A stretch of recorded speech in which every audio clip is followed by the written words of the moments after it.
Bismillahirrahmanirrahim. Assalamualaikum warahmatullahi wabarakatuh.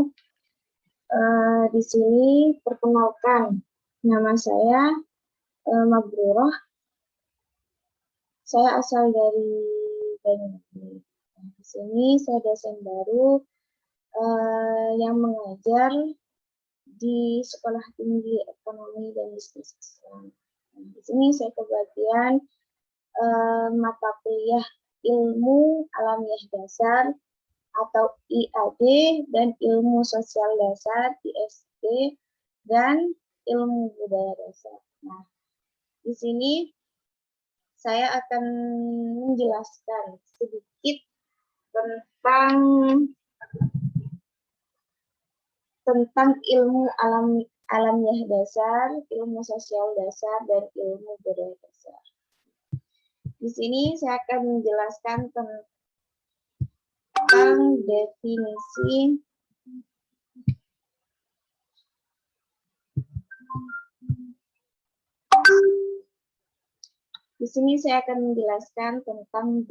definisi ketiga materi ini.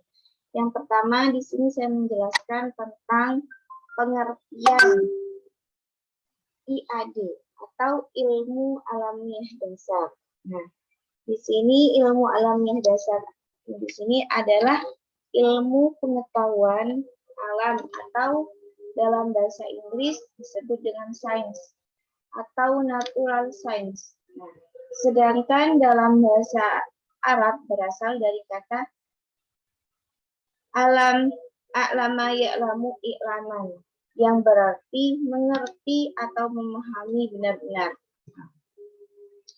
Pasti kalian sudah pernah belajar atau pernah dijelaskan sebelumnya tentang pembahasan ilmu alamiah dasar, ilmu budaya dasar, dan ilmu sosial dasar. Nah, di sini ilmu alamiah dasar di sini dijelaskan bahwasanya ilmu alamiah dasar itu ilmu pengetahuan alam merupakan suatu ilmu teoritas. Nah, tetapi teori tersebut didasarkan atas pengamatan, percobaan terhadap gejala-gejala dalam fakta-fakta tentang gejala kebendaan diselidiki dalam diuji atau di sini diuji berulang-ulang melalui percobaan-percobaan.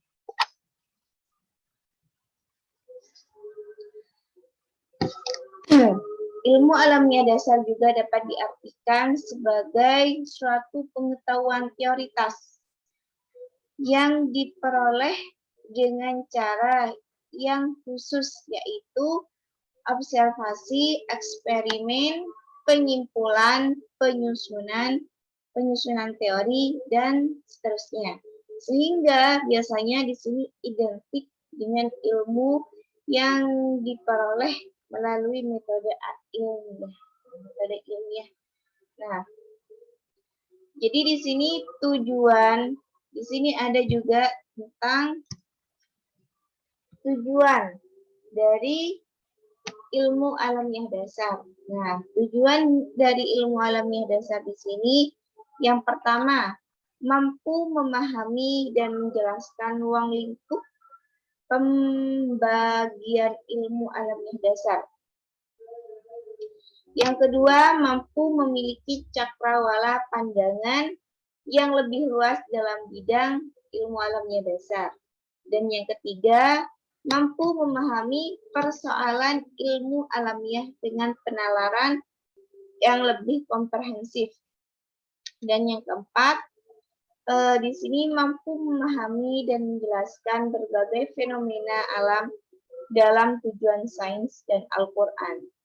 Dan yang kelima, mampu mengembangkan kepribadian sehingga muncul kepekaan cepat tanggap. Nah, kepekaan cepat tanggap di sini biasanya peka terhadap sekitar, lingkungan, dapat mengambil tindakan yang tepat dan bertanggung jawab terhadap berbagai masalah perkembangan ilmu alamnya dasar itu. Dan yang keenam, memiliki cara pandang yang utuh akan hubungan al-khaliq dengan makhluknya. Berikut tanggung jawab manusia di dalamnya. Tuh, itu tujuan dari ilmu alamnya dasar. Nah, di sini saya menjelaskan juga tentang pengertian ISD. Nah, ISD di sini dijelaskan yaitu ilmu sosial dasar. Nah, ISD di sini adalah membicarakan hubungan timbal balik antar manusia dengan sesama manusia dan lingkungan sekelilingnya. Hubungan ini dapat diwujudkan dengan dapat diwujudkan ke dalam realitas sosial, dan realitas sosial ini yang menjadi titik perhatiannya. Nah, jadi ilmu sosial ini yang menjadi titik perhatiannya itu berperan untuk menghadapi masalah-masalah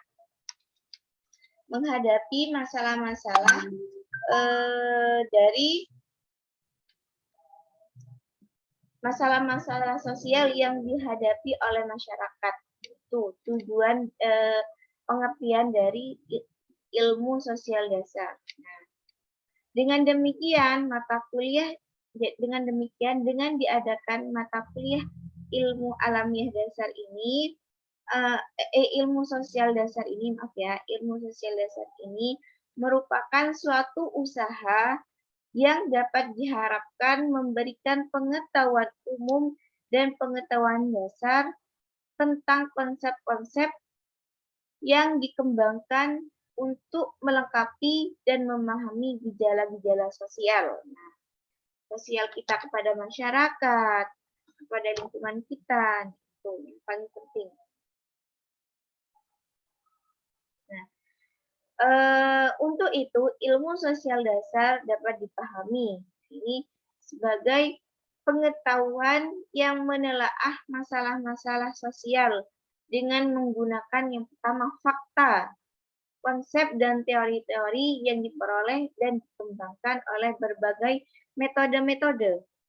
Nah, berbagai bidang pengetahuan, keahlian, lapangan ilmu sosial.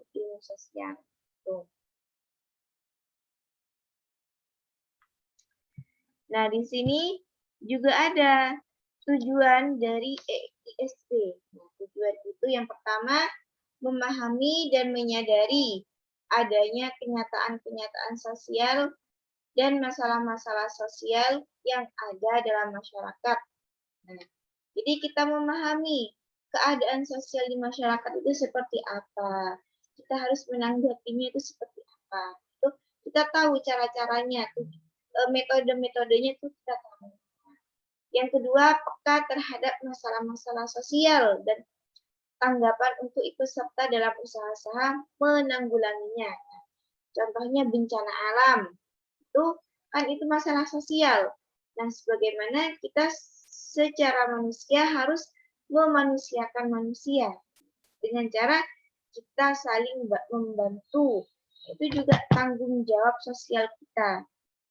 Dan yang ketiga, menyadari bahwa setiap masalah sosial yang timbul dalam masyarakat selalu bersifat kompleks dan hanya dapat mendekatinya atau mempelajarinya secara kritis dengan melalui pendekatan interdisipliner. Tuh, ya. Jadi ya salah satunya contohnya itu kayak bencana alam. Itu kan masalah sosial, bantuan sosial dari kita, dari masyarakat, salah satunya kita punya tanggung jawab sosial pada masyarakat. Itu tanggung jawabnya kita. Nah, sebagaimana kita salah satunya kita bertetangga, otomatis tetangga butuh apa, otomatis kita tanggung jawab kita. Tuh.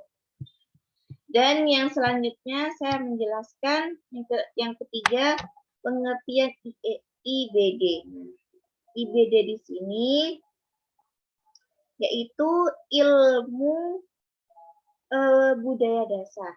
Nah, di budaya Indonesia di sini kan sangat bermacam-macam. Jadi ilmu pengetahuan yang mempelajari dasar-dasar budaya masyarakat yang dalam suatu bangsa dan negara. Nah, jadi ilmu budaya dasar di sini ilmu pengetahuan yang membicarakan tentang dasar-dasar budaya masyarakat.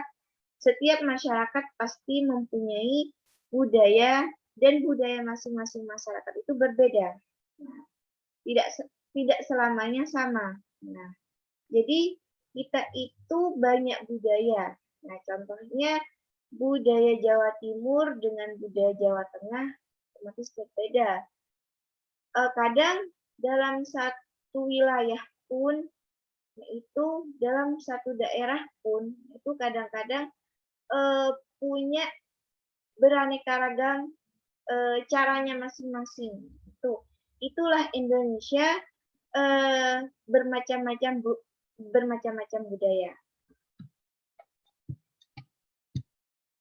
Selanjutnya di sini saya tujuan dari IBD. Nah, yang pertama, mengusahakan kepekaan mahasiswa terhadap lingkungan budaya.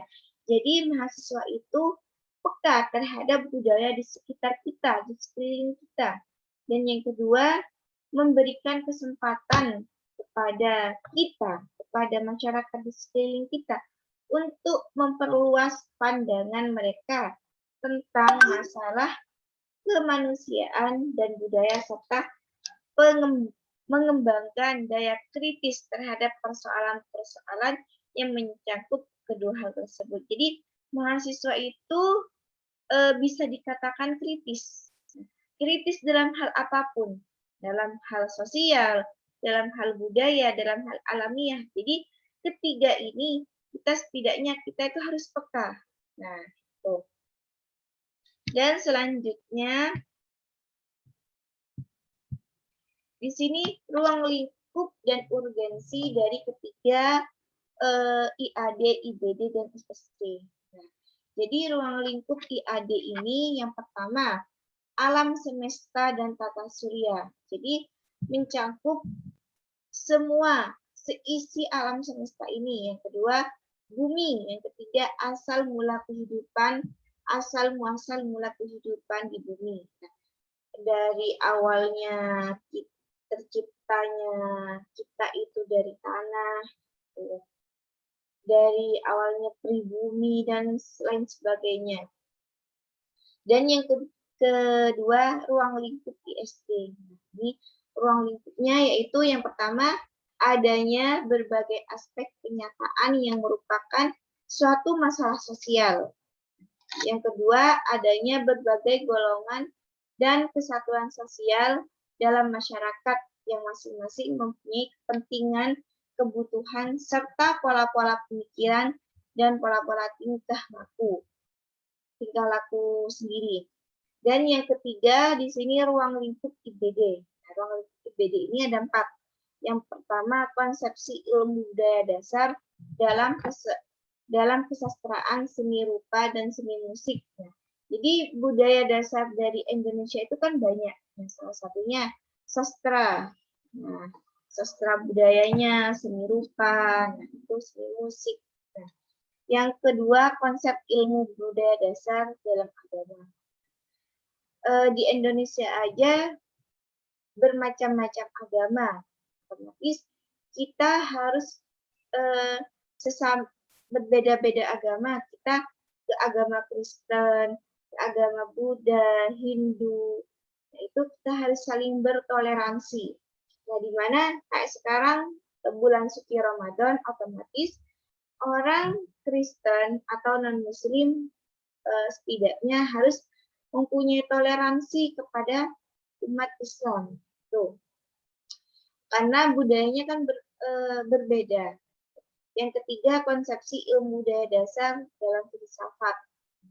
Yang keempat, konsepsi ilmu budaya dasar dalam keindahan.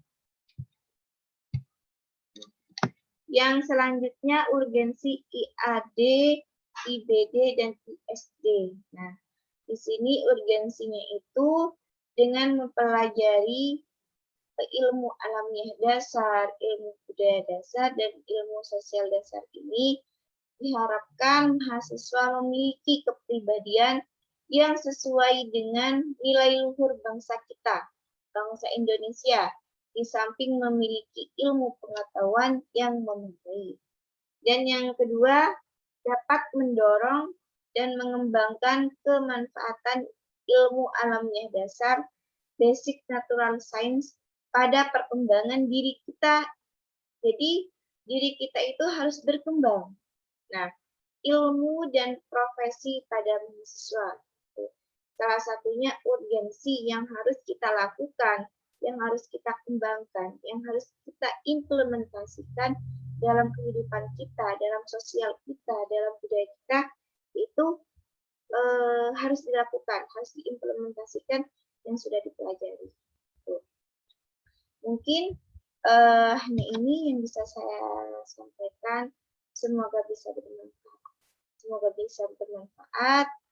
Kurang lebihnya saya mohon maaf. Assalamualaikum warahmatullahi wabarakatuh.